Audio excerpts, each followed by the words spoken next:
ఓం నమో శ్రీ లక్ష్మీ వెంకటేశ్వర స్వామినే నమ. శ్రీ మహాగణాధిపతియే నమ. జ్ఞానానందమయం దేవం నిర్మల స్ఫటికాకృతిం ఆధారం సర్వవిద్యానాం హయగ్రీవముపాస్మహే. ప్రేక్షకుల నమస్కారాలు తెలియజేస్తూ ఈ వారం రాశి ఫలాలు తెలుసుకుందాం. మే 3 నుంచి మే 9 వరకు ఉన్నటువంటి గ్రహాల యొక్క పరిస్థితి ఎలా ఉన్నది, ఈ గ్రహాల యొక్క ఫలితాలు మనకి ఏ విధంగా ఉంటాయి అనేటువంటి విషయాన్ని తెలుసుకుంటూ మనం అంటే మేష రాశిలో రవి బుధులు ఉన్నారు, శుక్రుడేమో వృషభ రాశిలో, మిథున రాశిలో గురుడు,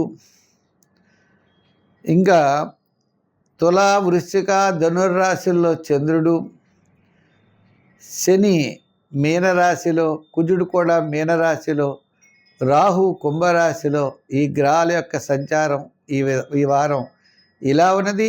దానికి అనుగుణంగా మనం ఏ ఫలితాలు ఎప్పుడు ఉంటాయి, ఎలా ఉంటాయి అనేటువంటి విషయాన్ని తెలుసుకుందాం. ఈ వారం రాశి ఫలాలు ఎలా ఉంటాయి అని చెప్పి ఆ రాశి ఫలాల గురించి తెలుసుకుందాం. సింహరాశి. ఈ సింహరాశి వారికి వార ప్రారంభం తృతీయ స్థానంలో మరి రవి భగవాన్ అంటే తృతీయ స్థానంలో చంద్రుడు, తృతీయ చతుర్థ పంచమ స్థానాల్లో చంద్ర సంచారం వల్ల తప్పనిసరిగా మీరు ముఖ్యమైన వ్యవహారాలు యోగిస్తాయి.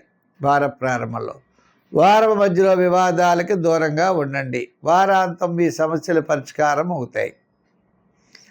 మరి ఇంకొక ముఖ్యమైన విషయం ఏంటి అంటే శుక్రుడు కూడా లాభస్థానంలో కాకుండా దశమంలో శుక్రుడు, లాభంలో గురుడు ఉన్నారు.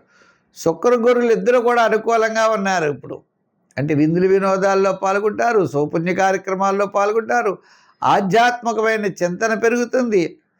గురుబలం ద్వారా పబ్లిక్ రిలేషన్స్ పెరుగుతాయి, కార్యజయం సర్వత్రా విజయం తప్పనిసరిగా సాధించగలుగుతారు.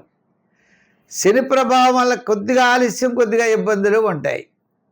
ఆలస్యం ఇబ్బందులు ఉన్నా మీరు అనుకున్నటువంటి లక్ష్యాన్ని తప్పనిసరిగా మీరు చేరుకోగలుగుతారు.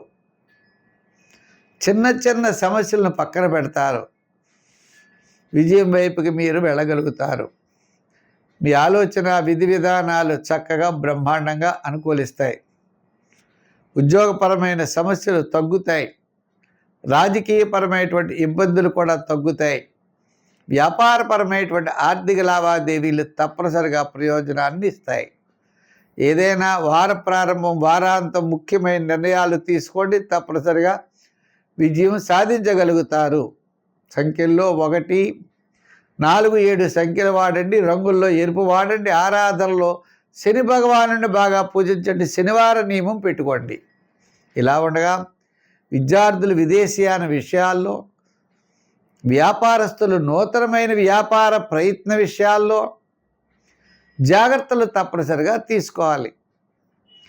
అంటే మీరు అనుకుంటారు, ఆ పనులు కాస్త కోస్త ఆలస్యం అవుతూ ఉంటాయి. ఆర్థిక సర్దుబాట్లు జరుగుతాయి, మిగిలిన వ్యవహారాలన్నీ కూడా బ్రహ్మాండంగా ఉంటాయి.